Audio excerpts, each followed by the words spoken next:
AI is one of the hottest topics right now. Everyone is talking about ChatGPT, and there's so many new AI tools popping up in the market. It's just an incredible time of growth, and I think we are at the start of a technology revolution. So I thought, well, what about using AI for conservation? In today's episode, I have the honor of chatting with Lily Xu from Harvard University, who has actually built an AI system to effectively thwart poaching in protected areas around the world. So we're going to learn all about the nitty-gritty details of how she built this out, how it works, and yeah, it's going to be a super fun episode, so check it out. Welcome to the Ecochat podcast. In each episode, we chat with experts in conservation, animal welfare, sustainability, or environmental science to learn how you and I can make a difference for the planet. Sit back, relax, and enjoy the show. Hey, Lily, how's it going? Hi, Sam. I'm doing great. It's wonderful to be able to chat with you in the Ecochat community today. Likewise, pleasure to have you on. Now, the time of our recording is Q1 of 2023. And right now, AI and GPT is just blowing up. Everyone's talking about artificial intelligence right now. It's really revolutionizing a variety of industries. So our topic today of using AI for conservation is very timely. And I know you've used AI to thwart poaching efforts in a lot of national parks, which is super fascinating. But before we dive into the details of how exactly you did that, can you first give us some background on the problem and what exactly you're trying to solve? Yes, so I am a computer scientist, and my work focuses on how to develop new research in AI using machine learning and other techniques to help allocate limited resources for environmental crises. So I focus specifically on the biodiversity crisis, in which we have huge declines in numbers of animal populations worldwide, and we're trying to help rangers and protected area managers better protect these endangered species. Okay, so you mentioned the term biodiversity crisis and that a lot of species are declining right now. So what exactly is the biodiversity crisis? So the biodiversity crisis is the exponential increase in the rates of extinction of many species around the world. So a recent estimate from the International Panel on Biodiversity, the equivalent of the IPCC, which is the International Panel on Climate Change, estimated in 2019 that there are 1 million species that are threatened with extinction. And this is not like they're going to be extinct at some point, but this is kind of in the next few decades, within our lifetimes, that these entire species can be extinct. And this is 1 million species out of 8 million total species in existence. So 1 in every 8 species is threatened with extinction. And the majority of this is unfortunately a result of human action, of anthropogenic activity. So this is human activity from land cover degradation to taking away habitat and transforming it into agricultural fields, to changing on our climate through carbon emissions, through polluting the waters, and to activities, direct hunting of animal species, such as through poaching. So the combination of all of these human actions are driving us into what scientists are now referring to as the 6th mass extinction, which is the first mass extinction event since the dinosaurs were last around. And this is also the first mass extinction that is actually caused from human activity. Okay, there's a lot to unpack there, so let me just recap. So you mentioned 1 in 8 species are at risk of extinction. Yeah. And right now we are in a mass extinction event that's caused by humans due to activities such as habitat destruction, pollution, climate change, hunting, overharvesting, etc. Yes. So yeah, this all sounds very gloomy. So what can we do about it? So there are, I think computer scientists and AI researchers can help along many ends of the spectrum, from first just kind of understanding what the problem is. So global scale biodiversity monitoring is a huge challenge. on its own, because in order for us to be able to understand and start acting against the biodiversity crisis, we have to know which species are being most threatened. So what are the current populations and how are these numbers declining? And that's actually a really hard thing to know, just how many, elephants are there in the world and how has the number changed over the years. So computer science can help us manage big data sets like that. But computer science can also help with, after we have an understanding of what the problem is and have identified what we want to focus on, we can actually also use AI to help determine the optimal actions to take, or at least if not necessarily the optimal action, a more strategic action to take. Because the critical challenge is that there is a very, very large amount of the world that we'd like to protect. All of these animal habitats, in particular areas that we've designated as protected areas. But the number of resources that we have to protect these areas are unfortunately very limited. So we only have so many rangers in the world, for example, and these rangers are tasked with protecting very, very large landscapes from poaching and other kinds of illegal wildlife hunting and resource extraction. So figuring out how to make the best use of these limited resources is therefore a computational question that can involve AI to both kind of understand the problem of where should we be going, which animals should we be focusing on, and then actually deciding and how should the rangers be patrolling, which are areas that we should prioritize over others. Okay, so you mentioned two use cases there. One is using AI and machine learning to assess what's going on. For example, predict population numbers. And then the second use case is using AI to determine the optimal decision to make. Yes. And the problem here that you mentioned is because we're faced with limited resources, but there's so much to protect. It's important to determine which actions we should take to have the most impact. Is that correct?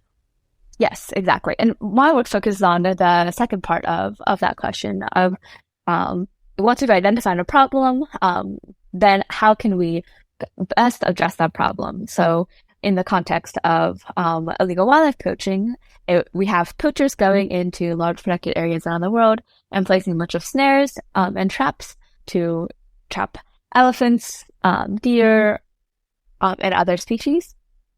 And how can we figure out where in these large protected areas are there the most snares? So where should rangers be going on patrol in a given day or a given week? Got it. So the issue that you're trying to tackle with your work would be illegal poaching and hunting in these protected areas, correct? So I just want to get a sense of how severe or widespread is this issue, and why should we prioritize addressing poaching and hunting in the grand scheme of things? Yeah. So poaching is the second greatest threat to biodiversity, second only to habitat loss.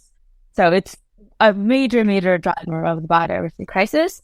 And poaching is most prevalent in the same places that we have the most abundant wildlife and the most diversity of species. So that would be in Southeast Asia and in Africa, especially because those are the places where there's the most big mammals, such as tigers and elephants, which are more targeted by poachers for the very lucrative illegal black market for wildlife goods.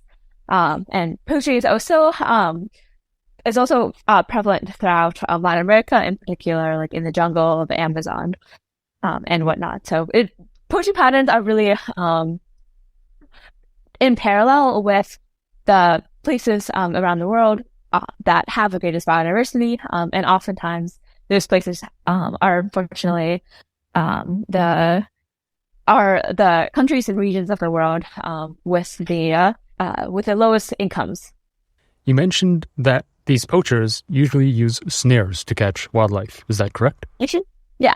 Is the use of snares common around the world? Is this the most common approach, is to just place snares in these protected areas to catch wildlife?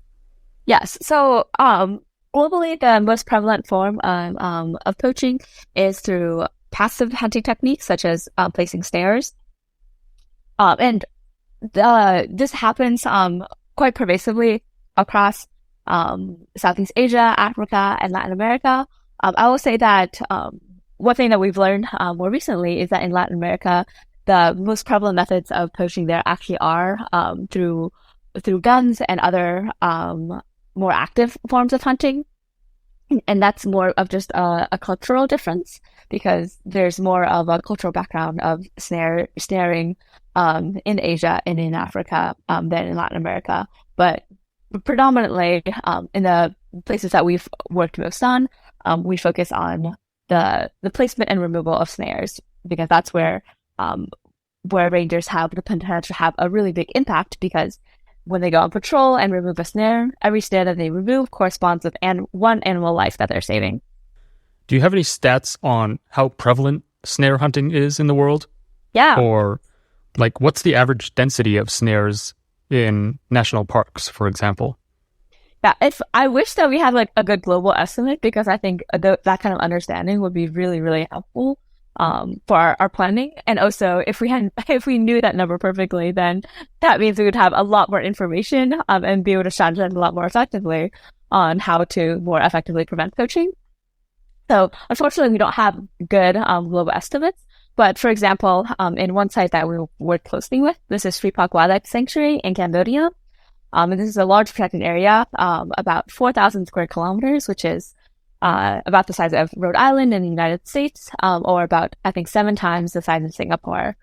So Sripak Wildlife Sanctuary is home to a diversity of species, including deer and monkeys and elephants and leopards. And the park managers in Sripak have estimated that for every 1 deer in the park, there are 4 snares. Oh, wow. Because snares are extremely cheap and easy to make. So the most prevalent form of snaring is wire snares, where they'll just take wire stripped from car tires that have been abandoned on the side of the road, and they'll just take the wire from inside, use that to fashion like a big loop that they'll tie between trees. So it's very easy for them to place dozens of snares in a single go. And then the snares can just kind of sit around for as long as they wish. On that note, can you explain to us how exactly a snare works? So the way snaring typically works is if you have a wire snare, you'll have this kind of big loop of wire, or big length of wire, and you'll fashion it into a loop. So you can imagine it's tied off at one end, and it's tied onto itself, and it makes a big circle, and it's essentially a noose. So if when this big loop is strung between 2 trees, an animal will unknowingly walk right through this trail, and its head will get caught in the snare. And then as it keeps walking, then because it's a loop, the snare will tighten around the animal's neck until the animal either suffocates or it's just caught in place until it dies or is rediscovered by the poacher. Interesting. So, I didn't know it was to noose the head. Are there foot snares as well? yes, there's many different types of snaring. You can there's also oftentimes it will be kind of placed in the middle of a trail, so then that would be more kind of targeting smaller game that will be able to walk through it. There's also snares that will be aimed at trying to catch the foot of an animal. And then there's also larger traps that are kind of claw traps that will kind of close in. It's more the kind of the image that you can imagine from cartoons, like somebody's like walking along and this big trap catches their foot. Like think of a Ben and Jerry scenario, for example. But there's also other types of passive hunting, such as pit traps. So poachers will dig a big hole in the ground and cover up with leaves, so it looks like just normal ground. And then when an animal walks through, then it'll fall through this pile of leaves and not be able to escape because the hole is too deep. But you can imagine that digging a pit trap is much more effort than just putting out a wire snare. So wire snares really end up being the most prevalent form. Got it. What are some of the common species that these poachers would target? So there's poaching is kind of separated into two primary categories. So one are big game hunters that are looking for more expensive species such as elephants, where the ivory of the elephant tusks can sell for vast quantities of money on the black market.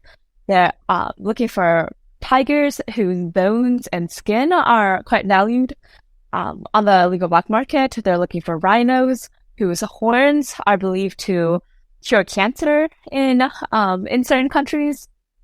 But I want to emphasize that all of these are myths. So all of the animals or animal products that people believe to have possibly medicinal purposes, there's pretty much no scientific evidence that any of this is true. Rhino horn, for example, is made out of simply keratin, which is the same material that our fingernails and hair are made out of. So if you're trying to consume rhino horn to cure cancer, you might as well just be chewing on your own fingernails.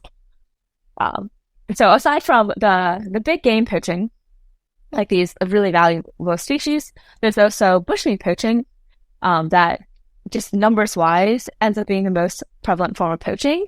And this is often typically more local poachers coming in and placing snares to trap deer and pig and other kind of smaller animals and less valuable animals for either direct consumption or for subsistence hunting by selling these products for added income. But the unfortunate thing about snaring is that it is completely indiscriminate. So even if somebody well-meaning is only trying to go out and catch a pig as a form of supplementary food, this snare could inadvertently catch an endangered leopard instead. Since you mentioned that these snares are indiscriminate, just out of curiosity, I don't know if you have the answer to the question, but what happens if the poacher catches an animal that's not one of their target species, so they can't sell it for anything? What happens to that animal? I have no idea. I really can't. I can't do much more than speculate at what the typical pattern is. But I would guess that if there is anything consumable, they would either consume that meat, or they would try to sell. If they, for example, ended up catching a leopard, they would try to sell that probably for much less money than a more well-connected poacher would be able to. But I'm sure it doesn't just completely go to waste. But either way, that animal is probably either dead or injured, extremely injured by that point. That makes sense. So we've identified the problem, which is excessive hunting, which is one of the main causes of the biodiversity crisis that we're facing. And we're faced with a lot of poaching and snares in these protected areas. Yes. I think you mentioned that there are 4 snares per deer in one of the national parks, which is just a crazy number. So you mentioned that one of the use cases of AI is to help us make the right decision given limited resources, such as the number of rangers in these national parks. So can you elaborate more on what exactly these limited resources are? Yes. So rangers are the most prevalent, I kind of the first line of defense against poaching. So rangers, we have them all throughout the world. So in national parks, for example, places like Yosemite or Canyon National Park in the U.S., or in the Alps throughout Europe, a lot of these parks will have rangers who are kind of stewards of the land. So their responsibilities are manifold, from maintaining trails if there is a tourist presence around. But for these kind of game preserves that are really meant to be areas reserved not just for humans to enjoy, but rather to preserve the habitat of animals. And these kinds of wildlife reserves and these kinds of protected areas, the rangers' jobs are to keep the wildlife protected as much as possible. So this comes in the form of rangers going on patrols throughout the protected areas. So they'll go on motorbikes or vehicles, go to a specific part of the park, then get off and patrol around, looking for any signs of trespassing or other forms of illegal activity. So sometimes they'll find snares directly. Sometimes they'll find a footprint to indicate that a human has been coming through. Sometimes they'll hear, a vehicle in the distance. So they hear a gunshot, for example. So all of these signs, the rangers are trying to watch out for because they want to understand what human activity is happening in the park. So aside from poaching, there's other forms of encroachment. So people might be coming into these protected areas for illegal timber extraction. So they'll be coming with chainsaws and cutting down trees. In particular, if there's more valuable trees, such as mahogany. And they're also looking for just other signs of use in a park. So, for example, there might be people coming through and illegally extracting tar from the trees, or poaching for songbirds for sale on the pet market, for example. And through conducting these patrols, rangers are trying to observe as much of this activity as possible, take preventative action whenever possible. So it's not very often that they'll actually come in contact with a poacher or other intruder. But if there's snaring, for example, then they'll actually be able to remove that snare. But another huge goal of ranger patrols is deterrence. So the goal is that by conducting these patrols, by showing a presence throughout this protected area where other humans are not supposed to be entering at all, then rangers are able to deter poachers from returning in the future. And that really is the goal, to prevent poaching from happening at all. All right, so we've identified the problem, which is overhunting, overpoaching, and this is one of the biggest factors in the biodiversity crisis. And we are faced with a limited amount of resources, such as the number of rangers patrolling these natural areas. Yes. So what can we do about this? Yes. So we have this major threat to biodiversity, which is poaching, which is the second biggest threat to biodiversity. And we have the first line of defense against poachers, which are rangers, who will go throughout these protected areas to try to prevent poaching and remove as many snares as possible. But the challenge is, with environmental conservation, the problem is planet scale, but the number of resources that we have, we can't protect the entire planet, at least not on a daily or weekly basis. So instead, we have to figure out, we have such a limited number of rangers, how can we best make use of this limited resources? So again, to go out east to Cambodia as our example, talking back about Shipak Wildlife Sanctuary, which is a site that we've been working with for about 4 years now in partnership with the WWF. So Shipak, I mentioned, is quite a large park, about 4,000 square kilometers. And for this entire park, they have only 72 rangers to patrol the entire area. So you can just imagine 72 people going through this giant forest looking for small wire snares. It's a really, very tough problem. And there's many places in the park that they've just never been to at all. They have no idea what the poaching pattern is there, or even in places they have been, they just haven't gone back in many years. So perhaps patterns have changed. So what we want to do is leverage historical data about poaching observations to try to predict more generalizable poaching patterns to offer better insight for rangers and the protected area managers to make more informed decisions about how to do their patrols. So as computer scientists, we can step in by leveraging machine learning and other AI tools that can really help with this kind of generalizability to take the data that we have that is imperfect, that has all these biases and huge amounts of variance, and then try to actually extract meaningful signal from this data. So specifically what we do is take the historical ranger patrol observations. So whenever rangers go on patrol, they'll carry GPS trackers with them to record where they've been and where they found any kind of poaching activity. So it could be, here we found a snare, here we found a campsite, here we found, we heard, a motorcycle in the background or whatnot. And then take the many, many years of historical patrol data that have been collected throughout TreePoc, and then we can feed that into a machine learning model along with anything that we think that might be correlated with the poaching threat. So we have information throughout the park about what the elevation is, where the rivers are, where the roads are, where the villages are.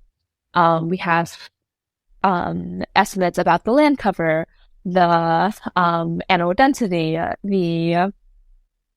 we can use remote sensing information to get the climate and temperature throughout time, and we can get vegetation indices such as NDVI, and all of these give us information about the different parts of the landscape, and then throughout collecting all of those landscape features as well as historical poaching observations, we can start to build a machine learning model that will find parallels in between.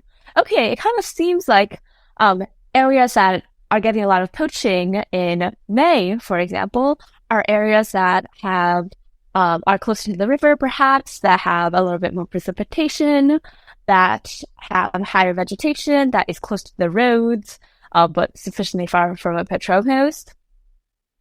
And then by starting to see those patterns, we can identify, even for sites that have never been patrolled at all or have not been patrolled for a very long time, we can identify how similar it is to sites that have either experienced a lot of poaching or sites that have experienced only a little bit of poaching, and then make predictions about the poaching risk at that new site. So as computer scientists, we can help the rangers gain better insight based on their past data and make predictions throughout the entire park, throughout all of TreePoc, and estimate, okay, for every 1 square kilometer region in the park, what do we think the likelihood is that poachers will place snares in this location in the next month? So if today is February 2023, we can make predictions on the poaching activity in March 2023, and then share those insights with rangers for them to incorporate into the patrol management plans. Okay, a lot of info there. So just to summarize it a bit first, you're taking years and years of patrol data, and this is what the rangers have found and recorded during their patrols, right? And this includes topography, temperature, other geospatial data. And then you're feeding it into this machine learning model. And so basically you're training the model with this data. Exactly. And in the end, it can spit out the likelihood of snares being present for a given location. Is that correct? Exactly, yeah. Got it. Now, digging deeper into the technical details, what exactly is this machine learning model? Like, is it a neural network or a regression, or how exactly does it work? Yes. So the technique behind our prediction system is a supervised learning approach in machine learning. So we're using historical ranger data that as our training data. So all of the historical data that we have about the site incorporates for a specific 1 square kilometer region in the park at a specific month in the past. So we break down the data into months to make each set of predictions. So we have each month of historical data, and we have many, many months of past examples.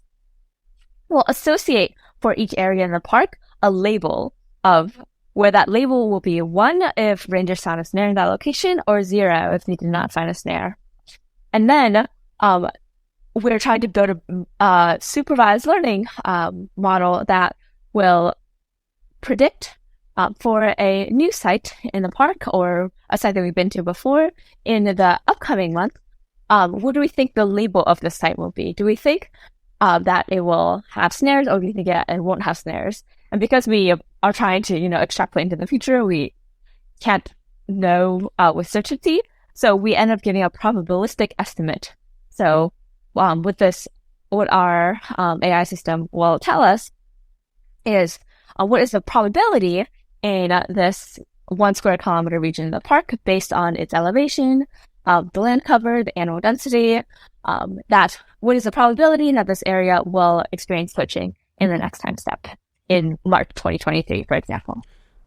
I'm curious, what's the tech stack that you used for this? Like, is it R or Python? And what are the packages that you used? The majority of machine learning frameworks are done in Python. So that's what we use for our system that we call PAWS, the Protection Assistant for Wildlife Security. And actually a version of the PAWS code base is actually available on my GitHub page. So if anybody wants to poke through it, they're welcome to do so. So this PAWS framework that you mentioned, is it like a pre-trained model where people can just plug in their own data, or how does it work? So it's not a pre-trained model that users would just fine-tune if that's what any of your audience members are used to. If they've played around with, for example, natural language processing or computer vision data sets, but instead we have a system to process this data for parks. So we'll be able to take in any the observations from rangers as well as all these landscape characteristics, and then our PAWS system will offer a way to process all of these into 1 square kilometer regions, into months, and translate this kind of like jumble of data that is just continuous across space and continuous across time, and break it down into discrete 1 month categories, discrete 1 square kilometer regions, and then feed that into a machine learning pipeline that also accounts for a critical challenge of imperfect detection in this data. So imperfect detection refers to the fact that the labels that we're considering, whether or not we're finding a snare, is not fully reliable, because if we found a snare, we know for a fact that snares are present in the park. But if we didn't find a snare, then it's not necessarily the case that no snare was around. It could be that we just missed seeing the snare because it was hidden behind a bush, or perhaps we patrolled, but then the poachers came a week afterwards and we just barely missed them.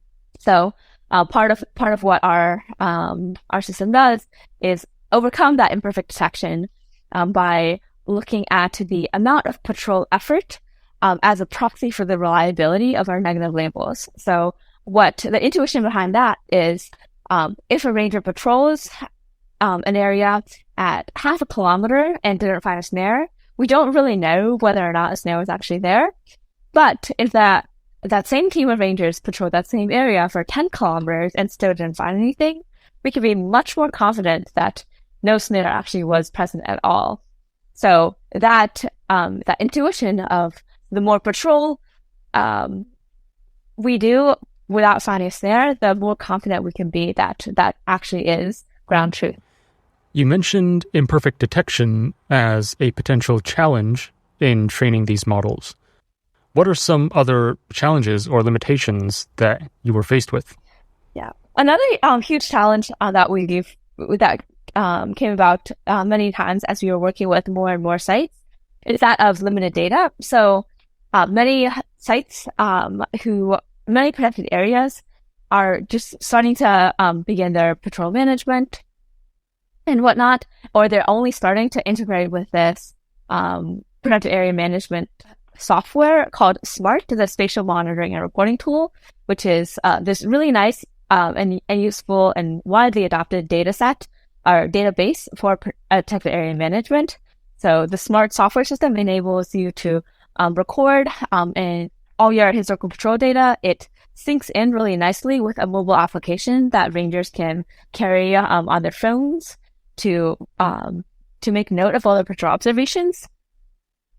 So some sites are only just starting to use SMART. They're only just starting to record the patrol data. So they would really like to understand what the poaching patterns are like in their park. They just don't have enough historical data to train a machine learning model, because these machine learning models are really data heavy. are really data hungry and want a lot of past examples to be able to make good predictions. But if we only have 3 months of data, for example, we can't really expect a machine learning model to perform well.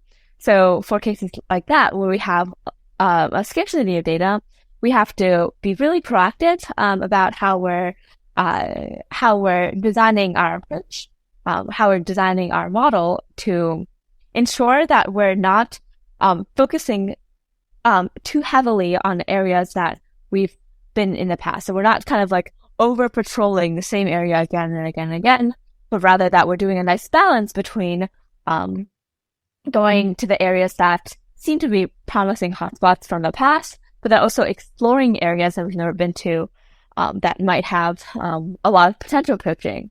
So navigating that trade-off between what we refer to as exploration versus exploitation in computer science is a critical challenge, which required new algorithmic development. And that was really where like the research side of all of this was coming in to figure out how we can develop new algorithmic advances to address the data shortcomings and other environmental challenges of this landscape. Very fascinating. So to confirm, for let's say a new protected area that hasn't collected any historical data, would this not work? Like they would need to start collecting at least a few months to a few years of patrol data in order to plug it into this model and generate accurate results. Is that correct? Exactly. Yeah, we can't. In order to make these predictions, we have to have sufficient data in the past, at least a few months, ideally a year or more. But it really depends on the data quality. And the reason for this is because there's two key challenges that are preventing us from just building one kind of global model and using it throughout the parks. So the first is that of data security, because parks don't want to share their data with each other. It's very, very sensitive. They don't want this data getting around, especially because a model that was trained on their data to predict poaching risk could then be used by poachers themselves to try to predict where raiders will go and then avoid those locations as a result. So we kind of want to avoid that strategic behavior and avoid giving it additional information to the other side. But another challenge that prevents us from building a universal model is that poaching patterns just change so drastically between parks. So one, the landscape of those parks are very different. So, and the landscape features that they have information about might not even be the same. So one park might have estimates of animal density, for example, whereas other parks have not been able to collect that information. But additionally, because the animal species that are being poached in each park differ so drastically, that really changes where the poachers are going and what they're kind of going after. So it's really hard to find a universal model that applies across a wide range of parks. And as a result, we focus instead on training one park individually rather than kind of building a general model to be used by many parks simultaneously. And we found that to be a much more effective approach. Makes sense. For this model that you built, is it only used for snares, or can it be used to detect other types of poaching activities or use cases? So the model that we propose, our PAWS system, the Protection System for Wildlife Security, was designed for detecting snares, but it can be used it's agnostic to whatever the type of prediction is. So if the rangers have collected a lot of data about illegal logging or of illegal fishing, then we could make predictions based on those labels. So instead of looking for all poaching observations in the data set, we can look instead for a different category that they've labeled. And I want to talk about a really cool use case that we found in Malaysia. So this was working with Royal Balloon State Park in northern Malaysia. And Royal Balloon has 3 different classes of poachers that are all active throughout the park. So they have international poachers who are coming in looking for big game, such as tigers and elephants. There are local poachers who are more focused on bushmeat. And there's also songbird poachers that are coming in trying to catch songbirds. But the fascinating thing is that all of these three different types of poachers, even though the rangers will rarely ever encounter a poacher directly, they can actually identify the different classes of poachers based on the different in the snares that they trap and that they put out. So bushmeat poachers are typically putting out wire snares, like we talked about before. Big game poachers are more looking at those like giant, like elephant foot claws, for example. Whereas some bird poachers are putting out nets to trap birds. So all of these three different types of poaching have three different kinds of snares, and that is all recorded as different observations in the ranger collected patrol database. So because we have those three different types of snares identified separately in the data, we can actually make separate predictions for songbird poaching versus big game poaching versus bushmeat poaching. Nice. What are some of the tangible results that your model has generated so far? Or like any success stories you would like to share? Yes. So we've deployed our system initially with field tests in Uganda and Cambodia. So this was kind of like the earlier stages of our work back in around 2018, 2019, where we were just trying to say, okay, well, we've developed this model, we've evaluated it on the data that we have using all of the traditional metrics in computer science, such as AUC and accuracy and precision and recall and whatnot. It seems like we're performing pretty well, but we want to make sure that we're performing well, not just like from this computational standpoint, but actually in terms of like meaningful impact on the ground. So to evaluate that, we institute a series of field tests in Mertz Falls National Park and in Uganda and Sripak Wildlife Sanctuary in Cambodia. And what we are looking at, we're trying to evaluate the quality of our predictions. So to keep this a more controlled experiment, we would make predictions on throughout the entire park, and then we would pick a subset of 15 areas for this controlled field test. So of the areas that we selected, 5 of them we predicted to be at high risk of poaching, 5 at medium risk, and 5 at low risk of poaching. And to keep it a valid experiment, we didn't tell the rangers the classification of each of these areas in advance, so they didn't know if one area was high, medium, or low. And we also focused on areas that had been infrequently patrolled in the past, so we weren't just relying on historical patterns. And after we selected these 15 areas, we shared them with the rangers, who went for a month-long patrol at a time for each set of regions. And they came back and shared their data with us. And we found that in Sripak, for example, the rangers found almost twice as many snares in the areas that we predicted to be at high risk of poaching and the medium risk of poaching, and there was none in the low risk areas, which showed to us that our PAWS system was able to effectively discriminate between relative areas of poaching threat. But then also that rangers, during a month where we are focusing on making predictions on only high-risk areas, the rangers found nearly 1,000 snares in a single month, which corresponds, which compares to a typical month when they'd find between 200 and 500 snares. So we're really excited about this, because not only did our PAWS system seem to be like making good predictions, but it was actually the process of recommending areas to patrol and having the rangers go out there over the course of a month on patrol actually seemed to be like feasible and useful and insightful for the rangers. So we're really excited about that. And in the 2 or 3 years since then, we've just focused on scaling up and working with more parks and really like maximizing the impact of PAWS by working with the SMART, the software system that I mentioned before, which is run by a consortium of wildlife conservation NGOs, including WWF, Wildlife Conservation Society, Panthera, and others. And working with SMART to add our PAWS system into their database software. So this will make PAWS available as a plugin for all parks on the Smart platform who are already recording and storing and managing all of their data on this platform already. So it really is like the most frictionless way of bringing PAWS to these sites. So they don't have to go through us to generate these predictions or anything like that. They can just kind of hit a button and generate these results pretty automatically.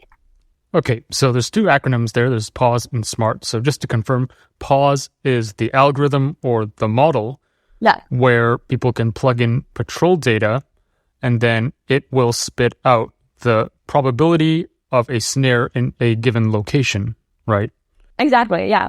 And then SMART is just a database where the park rangers can log their patrol data onto this platform. Is that correct? Exactly, yes. So now PAWS is part of SMART. So this AI predictive model is now part of this database software. Got it. Well, it's great that your model has already produced some really nice, tangible results. But are you ever worried that poachers can do the same, like create some AI model to kind of counter your efforts? Certainly, a savvy poacher could build a similar model, but the crux of this model really depends on the quality of the past data that is collected, and hopefully none of these poachers have access to the historical ranger patrol data. And if they did, we would have a very different set of problems, because then they would be able to see everywhere that rangers have been in the past and infer probably much better exactly like the ranger patrol patterns as a result. So without having access to that data, there really is no insight. But certainly we are very attuned to the fact that even if they don't have access to the AI model, they are probably reacting to the ranger's activity. So a savvy poacher will recognize, oh, hey, my snares keep getting removed. I should probably not continue to poach in the same region, but let me probably go somewhere else. So because now the poachers are responding to the ranger's activity, this means that our actions today, like where the rangers are patrolling, changes the state of the world tomorrow. It changes where the poachers are going in the next day or the next month or whatnot. So this becomes a game theoretic setting in which the rangers must proactively think about how they want to act today, anticipating the poacher's response. So for the current PAWS model, you're feeding it historical patrol data, right? Yeah. So is it able to respond to changing patterns from poachers? And if not, then what do we need to do to be one step ahead of the game? Exactly. Yes. So the PAWS system, as we have integrated with Smart, is just focusing on this core supervised learning problem of trying to predict general poaching threats. So we're assuming that poaching pattern is static, and this assumption is necessary because most parts have very, very little data. So we can barely even estimate what general poaching patterns are like, let alone understand how poachers are changing in response to ranger behavior.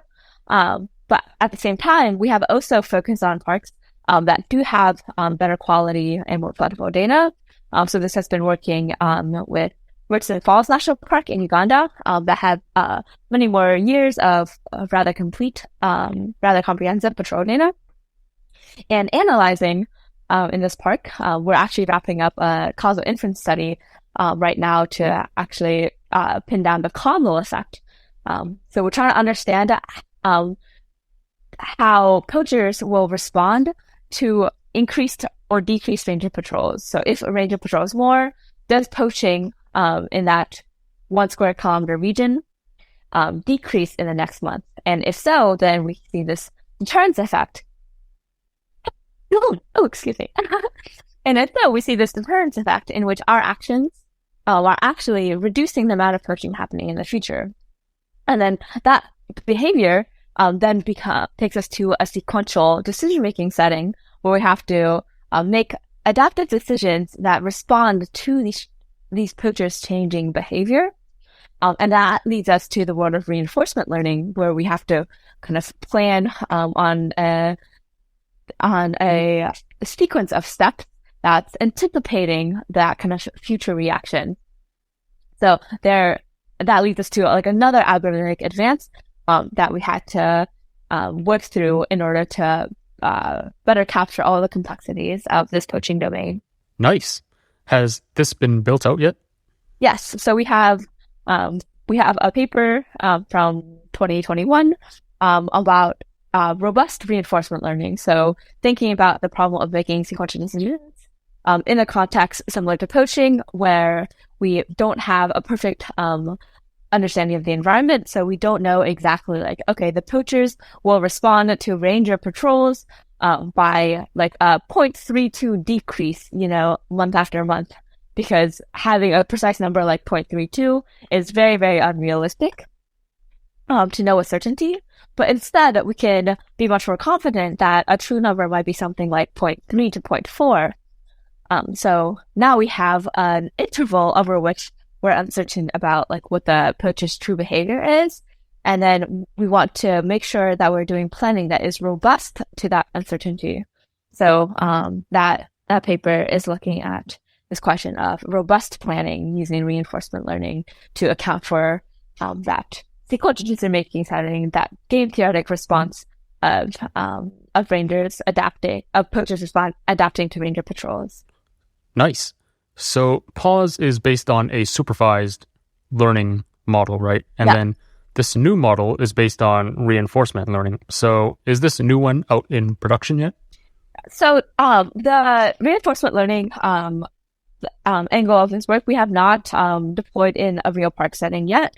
We would really like to at some point, if there is a site where that is able to make kind of more fast-paced day-to-day reactions, because at the moment a lot of parks do planning on a month-by-month basis. So they'll decide a series of places to patrol every month, and then kind of reevaluate every 4 weeks or so. But to do more intentional sequential decision making, we will require much shorter time steps. So kind of planning on a day-to-day basis, where we're collecting information much more quickly. And I'm sure that there are parks out there who are doing much more rapid data collection like that. We have not, of the sites that we've talked to, like none of them seem to be kind of at the scale of what would be necessary for implementing our approach. Yeah, I think my overall strategy as a researcher is to kind of focus on both of these angles simultaneously. So really getting the deployment aspect right, and making sure that we're building a product that is useful and usable for today's world, but then also thinking about research advances that will enable us to adapt to and plan against more complex settings, such as with this reinforcement learning approach. And with the hope that, in a few years, as the amount of data collection that we're getting improves, and the speed at which we're able to make decisions shortened as well, then these two worlds will start to collide. And then what is currently more of an abstract problem right now with reinforcement learning will become actually useful and usable in the future as well. Okay, and I actually want to take a quick step back and kind of clearly define what supervised learning and reinforcement learning is for our less technical listeners. So for supervised learning, you're basically training a model based on some data, and you're giving it the answer. So the standard example that comes to mind is identifying whether an image is a cat or a dog. So how you would go about this is you would find millions of images of cats or dogs, and then you would feed all these images to the model, and for each round, you would tell the model the answer. So you would give it an image of a cat and tell it that this is a cat. And then if it's a dog, you would tell it this is a dog. Hence the term supervised learning. You're supervising it by telling it the answer. And then after millions of rounds of this training, eventually the model will be smart enough so that when you feed it a new image it can, accurately determine whether it's a cat or a dog.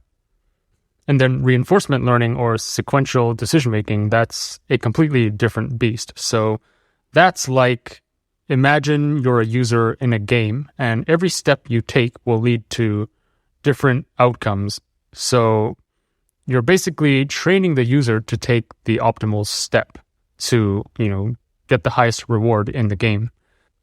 So I think a good example of that is like training a model how to play chess or how to play Go. And I think AlphaGo, which is the algorithm that Google trained to play Go, which beat the best Go players in the world, that is a form of reinforcement learning, right? Exactly, yes. So reinforcement learning has been used for all the sequential settings, like in particular gameplay that we've seen. So the world's best chess, Go, StarCraft, poker, all of these like computer, all of these AI systems that have outcompeted humans, including in video games, have all been using reinforcement learning to do exactly the same thing, do sequential decision making. But the key difference between AlphaGo or the StarCraft agent versus the reinforcement learning agent that we're building is that in settings like Go or StarCraft, you have kind of infinite amounts of data that you can train on, because you can always just like build a simulator or like build a synthetic chess opponent. But for us, we can't just build a synthetic poacher. We really want to understand like how like real human poachers behave, so that drastically limits the amount of data that we have, which drastically limits the ability at which we're able to understand like how the real environment will respond to any sets of actions that we take. Got it. Okay, so another theoretical question for you. Let's say your PAWS model successfully deters poachers from setting snares in these national parks around the world. Can they resort to any other methods for hunting and poaching, or are you able to thwart those methods as well? Oh, I'm sure people, are so creative that I'm sure they'll find other things, whether that's active hunting techniques, whether that's, spending more time poaching at night to avoid being caught by rangers. There's rangers have even reported that the rangers that I've talked to, Belize, for example, they've even reported that they think poaching happens. There's an increase in poaching during the new moon, because poachers who go out at night will avoid the full moon because they think there's a greater likelihood of being caught because there's more light out. So instead, they go out by new moon. So humans are extremely resourceful, they're extremely adaptive, and very creative in finding ways around any barrier that we set. So that's why I think kind of all these things need to happen in parallel, not just like improving the number and the efficacy of rangers on protected areas, but also focusing on education campaigns to dissuade people from consuming wildlife goods such as ivory and tiger substances, but then also to provide alternative livelihoods to people who would otherwise turn to something like bushmeat poaching, so that they no longer have to rely on extraction from the land, but rather have other means of living like a well-fed and nourished life. Yeah, that's a good point. And I've had a few other guests on the podcast say the same thing, where conservation is only around like 10% science. The rest of it, and more importantly, it's about working with these local communities to build capacity and ensuring that they are able to live sustainably and sufficiently. Yes. So we've pretty much covered your project and how it works. I'd now like to move on to understand your story a bit more, because you come from a computer science background, right? And the usual route for comp sci graduates is to become a developer and work at a FANG company, for example. So yeah, I'm curious to hear your story and how you ended up in conservation. Yeah, so I got into conservation because I've always just been really, really passionate about environmental challenges. Ever since I was a kid, when I was 9 years old, I decided to become vegetarian just because I loved animals so much.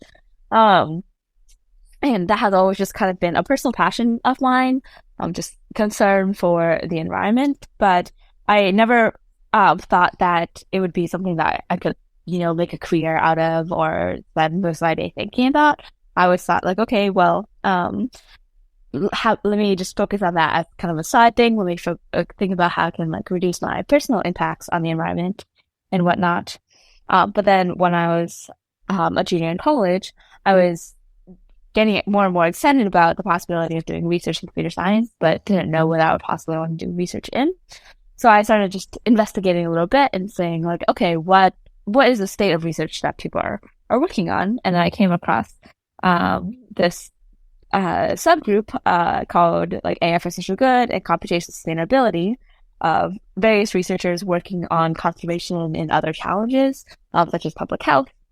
And my advisor, Milton Tombe, is really like one of the pioneers of these subfields, especially in the whole world of AI for social good. So as soon as I like realized that there were actually computer scientists who were using skills that I had, for example, but to solve these problems that I just find so urgent, I was really inspired, and I just recognized immediately like this is my calling. This is what I want to spend the next many years working on. And I was lucky that I found that I came across this world at I think it's such an early stage in my computer science career, and then I was able to apply directly for PhD programs to start doing research in the subfield immediately out of college, and that's what I've been working on for the past 5 years. Nice. So for any listener who wants to learn comp sci or data science to help the planet, what resources would you recommend, or what skills should they learn? Yeah, I think a general familiarity with like data science, data analysis, the basics of machine learning, I think are all helpful. I think generally like being computationally minded, taking more like math classes, probability analysis, all that is helpful. Optimization as well. But I think more the side of things that people often overlook is the importance of actually building up deep understanding of the problems that you're working on as well. So I think it's really important to spend time as well actually reading about and understanding environmental problems and how ecosystems work and what poaching behavior is like and how local communities respond to changes in environmental management. I think really understanding the nuances of this problem setting makes you much more well equipped as a researcher to first identify what problem is even worth pursuing, and then design a solution appropriately to start addressing it. Got it. Are there any specific languages or packages that people should learn? For example, R or Python or scikit-learn, pandas, keras, etc.? Or does it not really matter? Yeah, I would say that like exactly what tool you're working on matters a lot less, because picking whatever your favorite is, I think definitely Python, is the most universal right now in the AI world. But then any kind of commonly used framework, I would say is fine to just really build up your understanding on, and then once you have that kind of strong foundation, it's very easy to develop to pick up whatever skills you need for a specific project. If you transfer from focusing on images to focusing on text to focusing on more aggregate data, like you'll become much more you'll be able to adapt very easily once you have that foundation built up. And I think exactly how your foundation is set is pretty negligible in the long run. Okay, so to confirm, you would recommend finding a problem to solve first, understanding the problem, and then you can find the tool sets and the frameworks to solve it. Is that correct? Totally, yeah. I think it's really hard to if people are excited about environmental challenges, it's always most useful to start with a problem or to at least just go out and find like, okay, what data is available? If you really care about deforestation, go start exploring remote sensing imagery. There's tons that are available, for example, on Google Earth Engine. If you really care about poaching and biodiversity loss, then there is actually some data sets available on biodiversity data throughout the world. So there's all of the camera trap imagery that is available in Wildlife Insights. So you can actually look at species observations and abundance estimates through this aggregate network of citizen science that's been collected. There's okay. To confirm, that's called Wildlife Insights? Yes, Wildlife Insights. There's information about the illegal killing of elephants, so that's called MIKE, M-I-K-E. I forget what the M stands for, but the I-K-E is the illegal killing of elephants. So I think just starting off with a data set there, and then kind of opening that up in whatever your favorite system is, whether that's Python or R or MATLAB, which is, I guess, growing more and more obsolete nowadays. But start to explore kind of what the nature of this data is, recognize how messy it is, how little data there actually is available compared to a lot of other standard data sets for that people might be used to in computer science, in machine learning, where you have these large image databases of millions of historical points, for example. And here we often have 1,000 if we're lucky. So you're now an expert in using machine learning to reduce poaching using this awesome PAWS framework, PAWS framework that you built. But of course, there's still a long way to go to stop poaching or just over-harvesting of natural resources.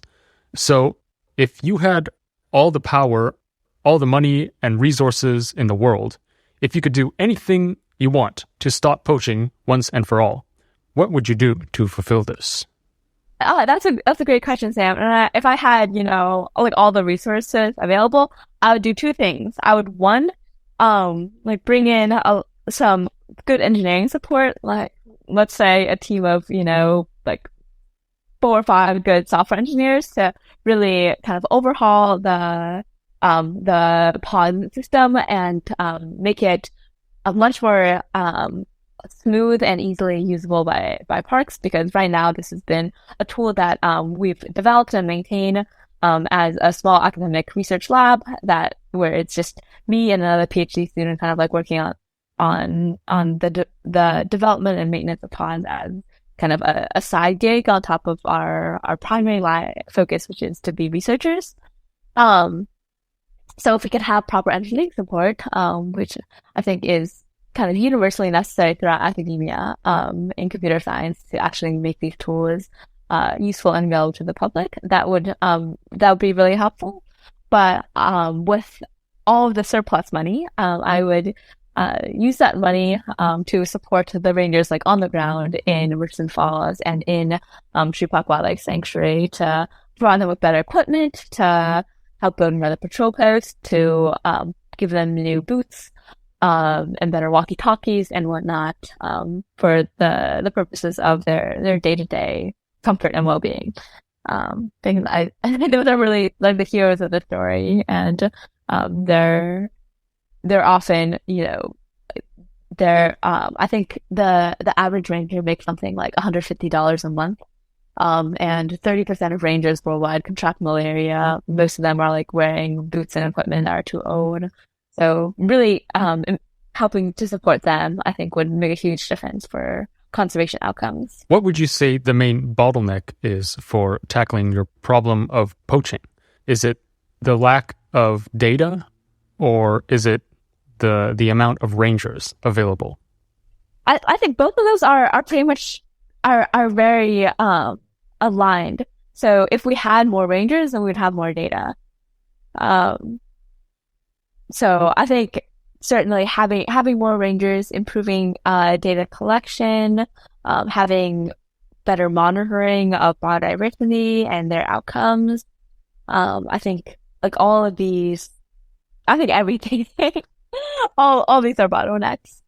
I guess where I'm trying to get at with the question is, since our topic today is about AI, if there's ever a point where we can train the AI model to be perfect in detecting snares, like it can just detect snares 100% accurately across the entire national park, would this be enough to stop poaching, given the amount of rangers that we have now? Or do we still need to hire more rangers to fulfill this?